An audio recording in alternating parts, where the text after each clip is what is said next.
I want to express that I appreciate and respect the views of others. I believe in the principle of live and let live, and I hold a deep respect for those whose lives are guided by the teachings of, for instance, the Bible and the morals expressed through the Ten Commandments.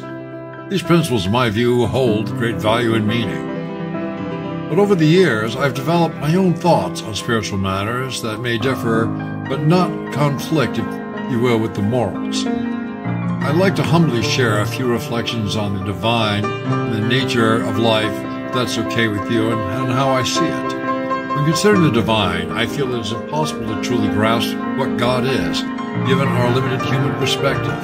In fact, even if Moses, who was educated and well-versed, wrote the Ten Commandments himself in recognizing their importance for his people, I believe God spoke through him.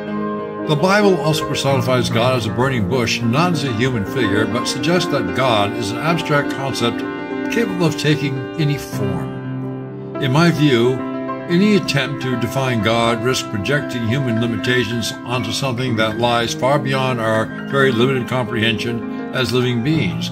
God, I feel, inspires us through our thoughts and actions, but no one can claim to speak fully for God. Additionally, I feel there is no such thing as original sin. I believe that all life contains a soul, because without it, there could be no life. The soul, for me, represents a dimension of the self that transcends time, existing far beyond our concept of beginnings and endings. I also see a parallel between the principles of life and energy. Just as energy is neither created nor destroyed, life flows continuously through various forms. In this sense, the soul is part of this energetic continuum. Life must have energy to exist, and just as energy transforms without ever being lost, the soul too journeys through transformations beyond what we can imagine. This thought offers a way to contemplate the soul's endurance.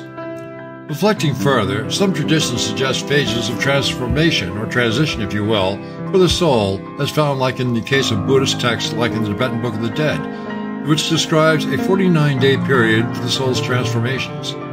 While not directly aligned with Christian teachings, I find this idea offers a valuable metaphor for understanding life's continuity and renewal. It suggests that life, like energy, the soul's journey involves phases of growth and transformation across time and space. In our everyday lives, we encounter both good and evil. I feel that evil occurs when we become disconnected from our inner being, losing touch with the truth of our hearts. Conversely, good, in my view, is the unconscious flow of the spirit, much like an infant's innocence, where the experience of life itself becomes a pure and natural expression of the divine essence. I contend that the more truthful we are, the more truth we can see. In striving to live authentically, we align ourselves with the flow of divine energy present in all creation. Truthfulness, I believe, draws us closer to the divine gift that is life itself and deepens our capacity to recognize the sacred in everyday moments. In closing, I believe that God represents the divine gift present in all life. This divine essence flows through every form of life, reminding us that even in our diversity of beliefs, all life shares in something sacred and eternal. Thank you for considering my reflections.